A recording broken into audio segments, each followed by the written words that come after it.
In yesterday's video, I covered 10 wrestlers that I thought could make a return at this year's Royal Rumble. It's been a tradition on this channel for about 5 years, and another tradition is listing 10 wrestlers that could actually win the Rumble match itself to go on and main event WrestleMania. So that's the plan for today's video. I'll tell you 10 people who could win it, and I'll even explain the matches that they could have. You got it? Good. Let's get right into it. AJ Styles has almost accomplished everything there is to accomplish in the WWE. The phenomenal one is a former world champion, a mid-card champion, and he even won the tag belts, making him a Grand Slam champion. The only thing he really hasn't done is won the Royal Rumble match, but that could change this month. Since he isn't involved with OMOS anymore, that means Styles is officially a singles competitor. I would be very happy to see him win the Rumble because the WrestleMania possibilities are really good. If Brock Lesnar is the champion, there's a chance we could see a rematch between him and AJ Styles. Their match at Survivor Series in 2017 was a banger, so I would love it if they run that back. If Roman Reigns is still Universal Champion, that would also be an excellent program. The matches they had in 2016 were some of my favorites of that year. And if Seth Rollins wins the belt from Reigns, then a Rollins-Styles feud could also work. AJ Styles would make for a good Royal Rumble winner this year.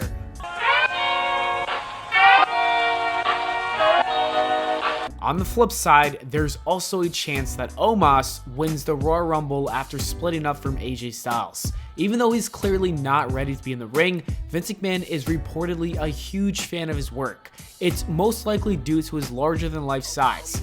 If he does win, OMOS versus Brock Lesnar is probably the WrestleMania match that Vince McMahon would want to book. I wouldn't be too fond of this because I think it would be a nightmare, but what are you gonna do? At least it's gonna be a nightmare that we can enjoy and laugh at. There are so many other guys that I think should win the Rumble, but all I'm saying is do not be surprised if OMOS ends up being the winner of the match.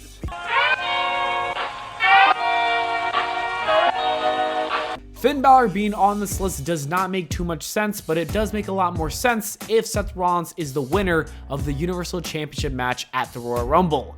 There's been a report that stated that he is going to defeat Roman Reigns for the title and then bring it over to Raw while Brock Lesnar brings the WWE title to SmackDown. That isn't confirmed, but that is the theory. The original plan was always for Seth Rollins to be a world champion after defeating Big E, but that clearly changed. I'm assuming that that is going to happen at the Royal Rumble and he will win the belts.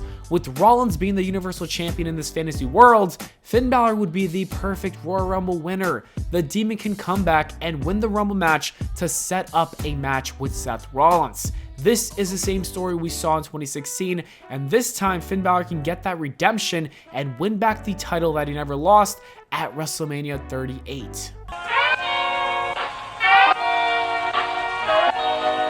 Alexa Bliss is returning to Raw tonight, and it does seem like her supernatural gimmick isn't going anywhere, unfortunately. Regardless if I like her character or not, there's always a chance of her winning the Royal Rumble each year because Vince McMahon is a huge fan of hers. He's utilized her as one of the pillars of the women's division.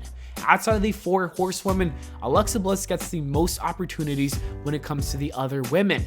I can easily see her becoming victorious and then challenging Becky Lynch for the title at WrestleMania.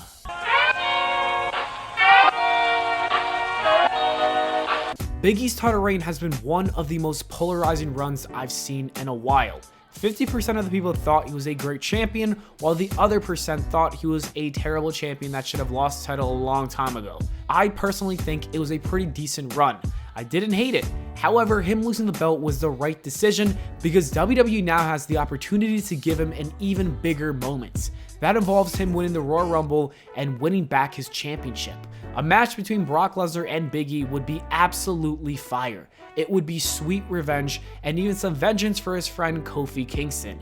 That's what I would want to see, but it would probably be a singles match with Seth Rollins for the Universal title if Big E and Seth both win at the Royal Rumble.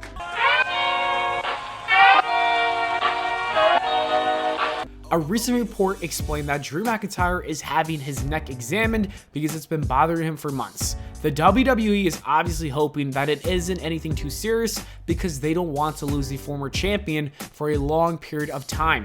In the case that it isn't severe, Drew McIntyre has a high probability of winning the Royal Rumble.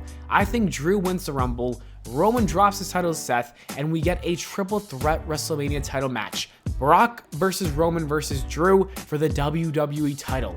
I would very much rather see this match instead of that singles match we've seen a ton of times between Roman and Brock.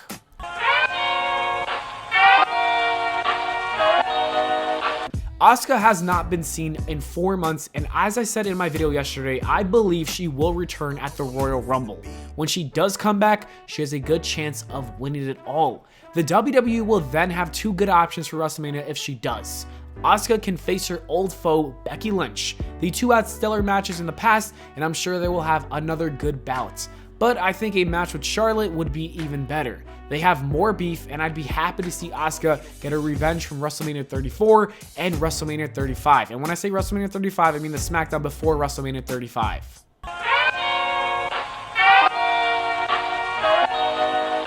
I'm very certain that Sasha Banks was most likely going to be the original winner for the Royal Rumble match before her injury.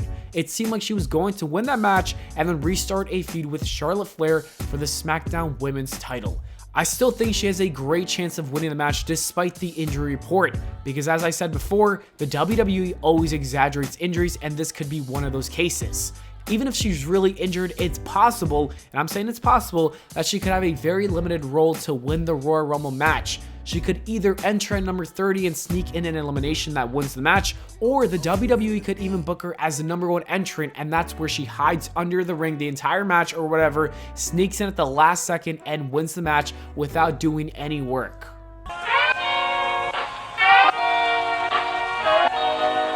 As I've discussed throughout this entire video, I am certain that Roman Reigns will be losing the Universal Championship at the Royal Rumble. I think Brock Lesnar is probably going to get involved, ensuring that Seth Rollins wins the match just to make Roman's life a bitch.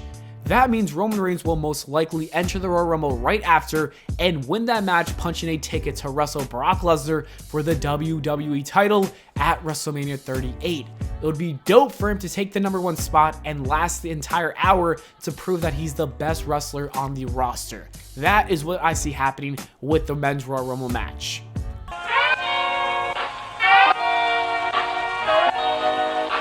As for the Women's Royal Rumble match, if Sasha Banks really cannot compete in the match, I think Bianca Belair will win her 2nd consecutive Royal Rumble match. She will then challenge Becky Lynch for the Raw Women's Championship, getting her redemption from SummerSlam.